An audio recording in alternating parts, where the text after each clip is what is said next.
बिस्मिल्लाहिर्रहमानिर्रहीम अस्सलातु वस्सलामु अलैका या रसूलल्लाह व अला आलिहि व सहबिहि या रहमतुल आलमीन सल्लल्लाहु अलैहि वसल्लम। अब आइए आगे से ज़रूर मुझे first year Mathematica chapter number 6 chapter number 6 sequence series उनमें ज्योमेट्रिक मीन कुछ प्रॉब्लम्स ज्योमेट्रिक मीन के आज मासे से लेक्चर नंबर 9 अब chapter number 6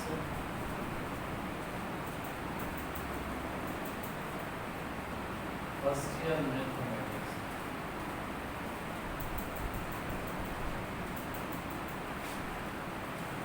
lecture number 9 chapter of Nanova sequence and series. On my Telecado, if the geometric mean equal arithmetic. Baba, geometric mean, arithmetic mean, जैसे पानी में equal होंगी ना, तो उन्हें सूरत में extreme value बराबर होगा. Geometric mean है arithmetic mean ये equal थींदी. ये तदा है equal थींदी जरा a equal छा होजे b. Extreme numbers, extreme value जरा a equal b होंदो तो gm equal थींदो a. माना geometric mean equal arithmetic mean तदा है थींदो जरा a equal b. Insert two geometric means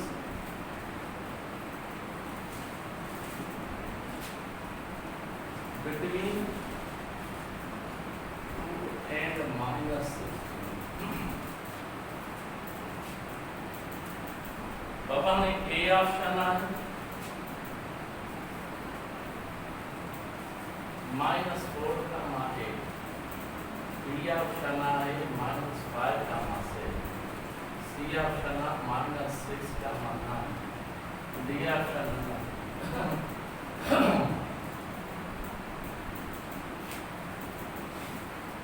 बाबा ने insert means to put. जदों two geometric mean between 2 and -16 असां चवंदासीं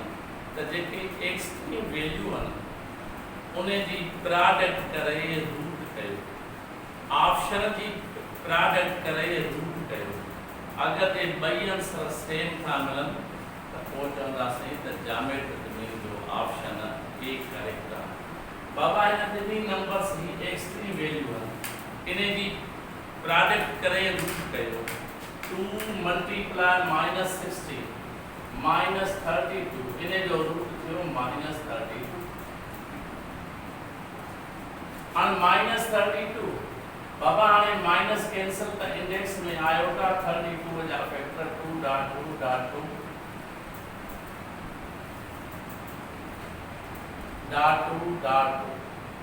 बाबा 2 to the 4 to the 8 to the 16 30 pair थयो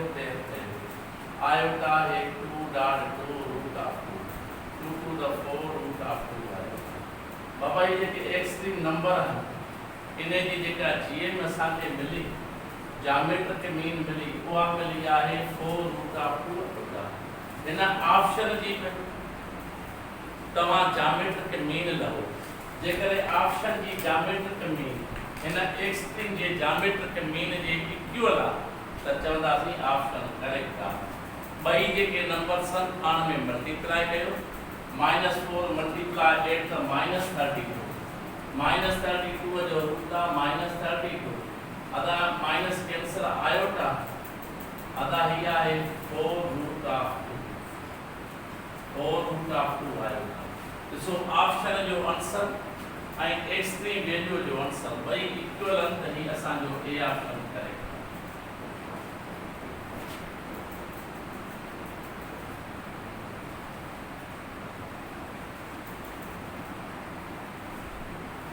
insert 5 geometric mean between 3 and 190. Baba, A option 6, 12, 24, 48, 96 for B option. B option -6, 12, -24, 48, -96. बाबा ने insert 5 geometric mean. हाणे मां तो चवां त ही जेके एक्सट्रीम वैल्यूज़ आहिनि इन जी geometric mean फाइंड कयो. एक्सट्रीम नंबर्स जी geometric mean फाइंड कयो ऐं ऑप्शन जी geometric mean फाइंड कयो. अगर ॿई geometric mean सेम आहे वो ऑप्शन करेक्ट आहे. एक्सट्रीम बाबा 3 ऐं 192 पाण में प्रोडक्ट कयो. 3 ऐं 192 पाण में जॾहिं असां प्रोडक्ट कंदासीं त 3 to the 6 थियो ऐं 3 9 the 27 मथे 2 3 1 3 576 हिन जो स्क्वायर रूट. बाबा जॾहिं मां हिन जो स्क्वायर रूट लां त हिन जो स्क्वायर रूट थींदो 24. बाबा एक्सट्रीम नंबर जी geometric mean असां फाइंड कई. वरी हिन ऑप्शन जो फर्स्ट हिन जी फर्स्ट geometric ही फर्स्ट ऐं last in ji geometric mean लहो ही ॿई नंबर मल्टीप्लाई कंदासीं त आंसर ईंदो 576. हिन जो स्क्वायर रूट कयो 576. स्क्वायर रूट घणो निकितो 24. मां चयोसि ऑप्शन जी geometric mean ऐं एक्सट्रीम वैल्यू जी geometric mean अगर ॿिन्ही जी geometric mean पाण में सेम आहे चवंदासीं ही ऑप्शन छा आहे.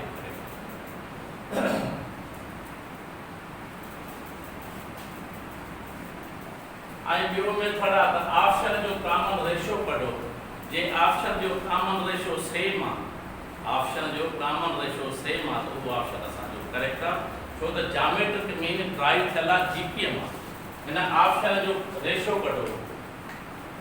त जे रेशो सेम आहे बी ऑप्शन जो रेशो कढो रेशो सेम आहे त पोइ सी ऑप्शन असांजो करेक्ट आहे. बाबा इन जो एंट्री मेथड इहो आहे त ए ऑप्शन इन जो रेशो ठाहियो बी ऑप्शन जो रेशो कढो. अगर ॿिन्ही जो रेशो सेम आहे त पोइ सी बहुत सही आहे. geometric mean जो जॾहिं बि क्वेश्चन मिले हिकिड़ो रूल आहे त geometric mean जे रूल ते फार्मूला ते साबित कयो. एक्सट्रीम वैल्यू मल्टीप्लाई करे रूट कयो. ऑप्शन में भी फर्स्ट ऐं लास्ट वैल्यू मल्टीप्लाई करे रूट कयो. ॿई आंसर सेम अचनि ऑप्शन करेक्ट आहे. ॿियो मेथड इहो आहे त जीए में ड्राइव थियल आहे GPM आहे. ए ऑप्शन जो रेशो ठाहियो जे रेशो सेम आहे त उहो ए ऑप्शन करेक्ट आहे. वरी बी जो रेशो कढो जे रेशो सेम आहे त बी करेक्ट आहे. पोइ सी में छा थी वेंदो. साॻियो फर्स्ट क्वेश्चन जेको मूं सम्झायो उहो बि साॻी मेथड ते आहे. तव्हां हिनखे रेशो ते बि प्रूव करे सघो था.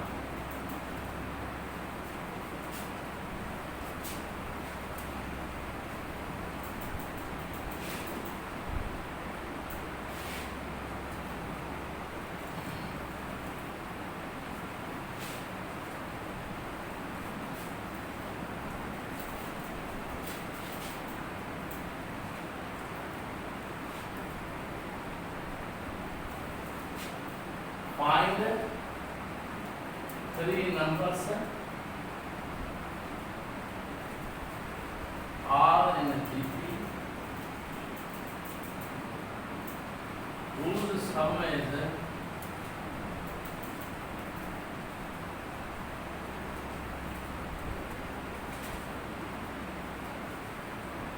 sum is 19 and whose product is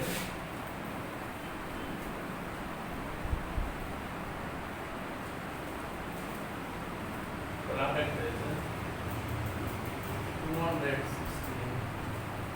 A option. 9 6 4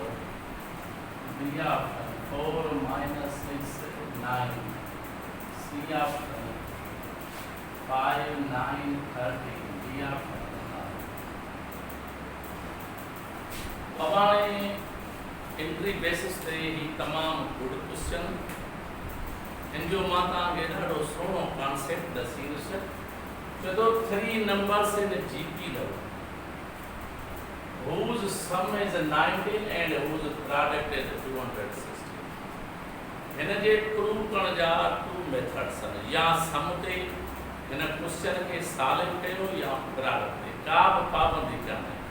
जंहिंखे तव्हांखे ईज़ी लॻे छो त एंट्री टेस्ट आहे उन ते कयो सम ते कयो सम ते ईज़ी आहे तव्हां अहिड़ो ऑप्शन खणो बच्चा जंहिंजो सम कयो त सम 19 मिले जे सम 19 मिलियो त चवंदासीं उहो ऑप्शन करेक्ट आहे वरी उन ई साॻी ऑप्शन जी प्रोडक्ट कयो त 260 मिले अगरि ये ॿई रूल पास करे थो त पोइ ऑप्शन करेक्ट आहे हाणे ए ऑप्शन जो सम कयूं 4 ऐं 6 10 10 ऐं 9 19 माना ए ऑप्शन जो सम 90 बिल्कुलु करेक्ट आहे वरी हिन जी प्रोडक्ट कयूं त 216 मिले मां चवां 4 6 त 24 मल्टीप्लाई 9 9 4 36 मथे 3 9 to the 18 18 19 20 21 260 माना सम जो सी त 19 मिलियो ऐं प्रोडक्ट जो सी त 216 मिलियो तंहिं करे असांजो ही ए ऑप्शन असांजो छा आहे वरी क्वेश्चन आहे the product of 3 numbers in GP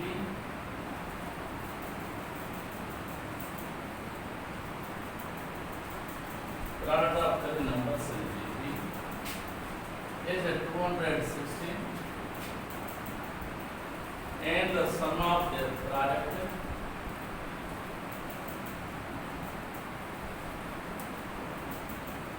and the sum of their product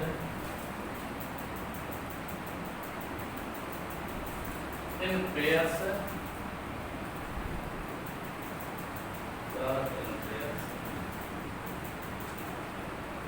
is 156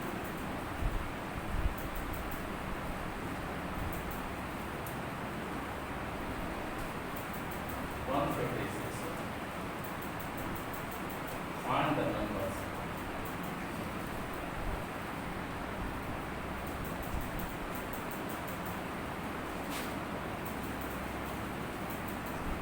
A option 2 6 18 B option 18 6 2 C option both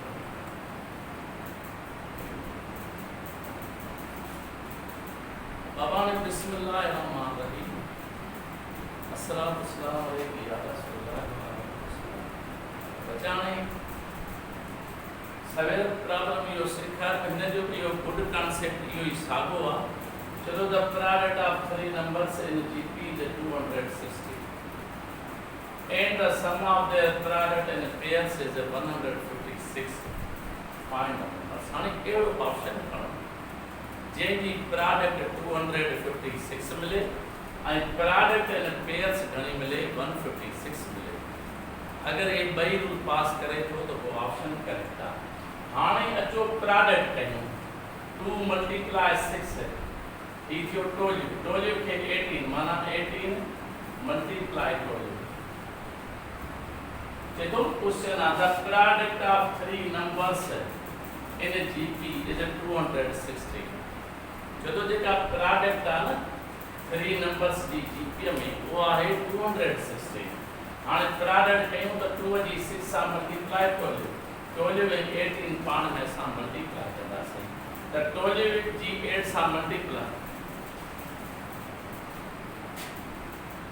त 12 खे 8 सां मल्टीप्लाई कयां त हेठो 96 6 मथे थियो 9 12 ऐं 9 12 9 थियो 21 माना हिन जी प्रोडक्ट के सीधा 216 मिली माना फर्स्ट रूल बिल्कुल करेक्ट आहे। अचो सेकंड रूल ते जो प्रोडक्ट इन पेयर्स कीअं थींदो त फर्स्ट वैल्यू सेकंड सां मल्टीप्लाई सेकंड वैल्यू थर्ड सां मल्टीप्लाई ऐं थर्ड वैल्यू फर्स्ट सां मल्टीप्लाई इहो जो प्रोडक्ट इन पेयर पर उन जो छा कयो सम छा कयूं सर सम 2 जी 6 सां मल्टीप्लाई 12 8 जी 6 सां मल्टीप्लाई 48 18 जी 2 सां मल्टीप्लाई 36 ही सभई असां ऐड कयूं जोड़ कयूं त आंसर अचे 156 बाबा ये 6 ऐं 8 ये थिया 14 14 ऐं 2 थियो 16 मथे थियो 1 3 ऐं 4 7 7 3 ऐं 4 थियो 7 7 ऐं 1 घणो थियो 8 बाबा ये थियो 6 ऐं 8 6 ऐं 8 8 10 14 मथे थियो 1 14 14 ऐं 2 थियो 16 16 मथे थियो 1 3 ऐं 4 7 7 ऐं 1 8 8 ऐं 1 घणो थियो 9 156 खपे बाबा product in pair is 156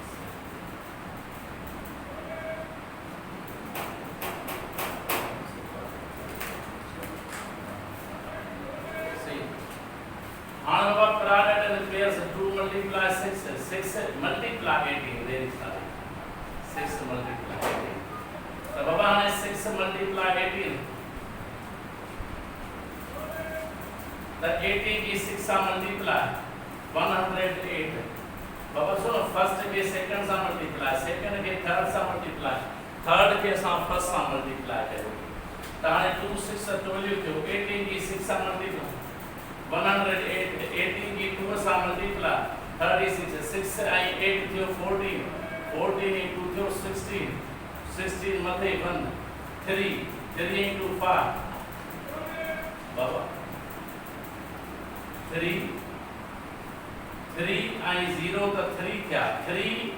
आई 1 4 4 आई 1 घणो थियो 5 1 आई 1 घणो 1 जो सागो 1 बाबा 36 108 into 8 का से तो 156 मिलियो तय करेगा असांजो ही 1862 सीएम में बहुत आसान वन सब चाहे करेक्ट छो त जेकर असां प्रोडक्ट था कयूं 216 थो अचे प्रोडक्ट इन पेयर में सम था कयूं त उहो आंसर अचे थो 156 तंहिं करे ही असांजो प्रॉब्लम चाहे करेक्ट बाबा मां इहा ॻाल्हि कई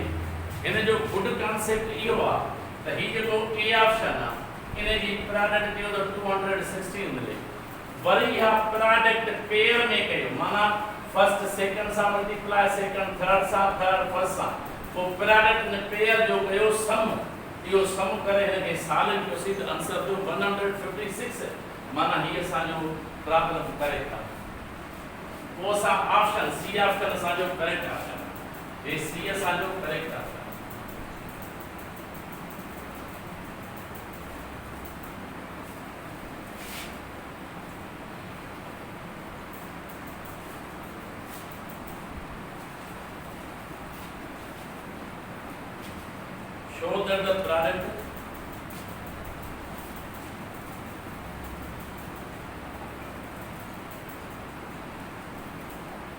show that the product of A is geometric mean between A and B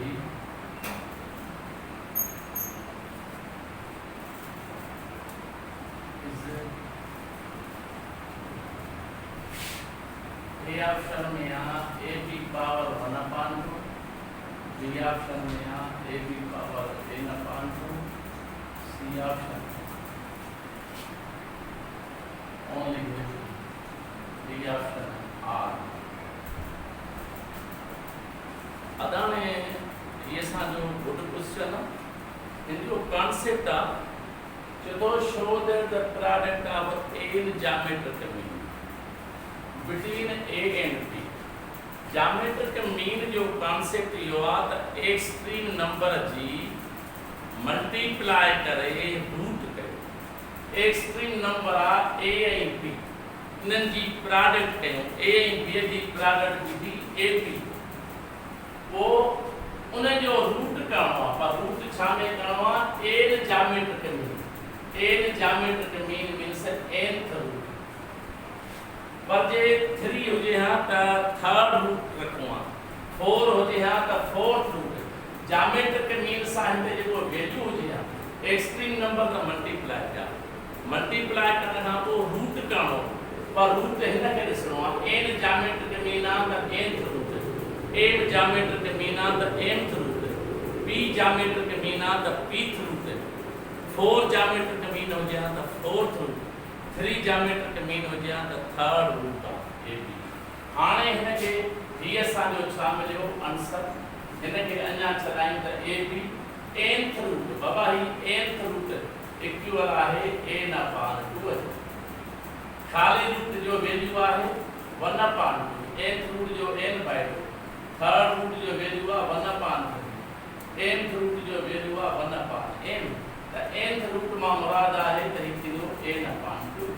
ये असांजो आंसर तंहिं करे असांजो बी ऑप्शन छा आहे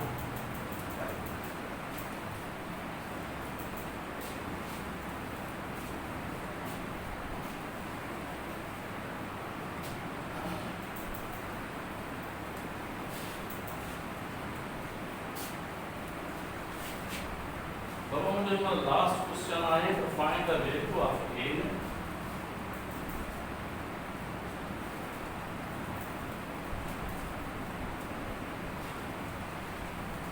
so that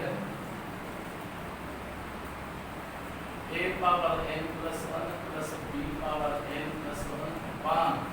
a power n plus b power n may become the gn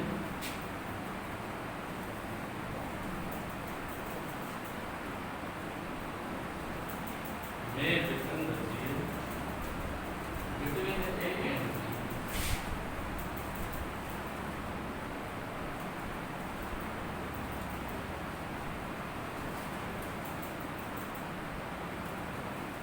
A option a is equal to 1 by 2, a is equal to minus 1 by 2, CM है both